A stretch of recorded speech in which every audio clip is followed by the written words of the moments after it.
Yo, what's up mga kaibigan? Nalina tayo magkwentuhan. Hindi hinayaan ng Houston Rockets ang Los Angeles Lakers na makalapit sa kanila sa number 2 seed. Tinalo nila ito sa dikit na score na 119-115. Nanguna si Jalen Green na nagtala ng 33 points, 6 rebounds and 4 assists. 23 points and 16 big rebounds si Amen Thompson. 15 points si Fred VanVleet at 14 points, 6 rebounds si Şengün. Sa Lakers naman ay 30 points, 13 rebounds and 5 blocks si Anthony Davis. 21 points, 13 rebounds and 9 assists si LeBron James. 21 points and 10 assists si Austin Reeves at 14 points si Max Christie.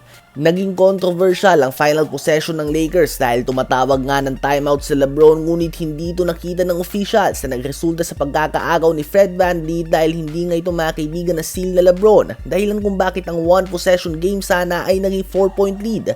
Ayon nga sa mga fans ay malaking pagkakamali ito ng officials. Imbis nga daw na maging 1 game away na lang sa number 2 seed ang Lakers dahil sa talo na ito ay tumabla na ang kanilang record sa 7 seed Clippers. Ganyan nga kadikit ang West ngayon mga kaibigan.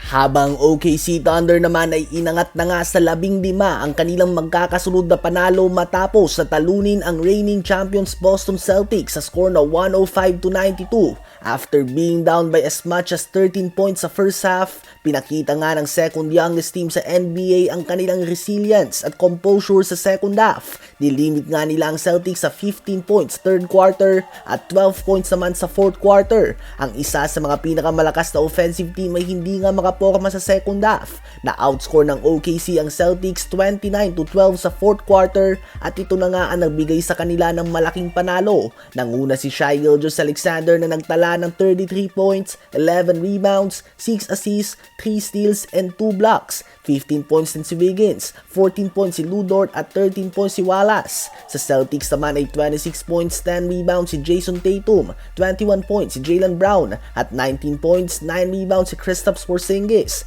Ang Celtics Super 5 ay nilimit lang nga ng OKC sa 26 of 67 shooting sa field at wala pa nga si Chet Holmgren at Alex Caruso sa game na ito ng mga defensive juggernauts.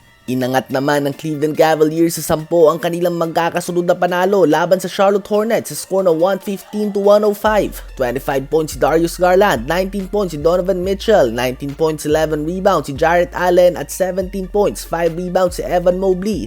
Ang Cavs ay may napakatinding record at 31 wins and 4 losses. Tambak malala naman ang inabot ng Golden State Warriors sa Sacramento Kings na walang De'Aaron Fox sa score na 129-99, 26 points and 12 assists si Malik Monk at 22 points, 13 rebounds and 7 assists si Domantas Sabonis. Sa Warriors naman ay 26 points, 7 rebounds ngunit 0 assists si Stephen Curry at 18 points si Andrew Wiggins. Dahil sa talo na ito, ang Timberwolves, Warriors at San Antonio Spurs ay lahat na may 18 losses ngayon.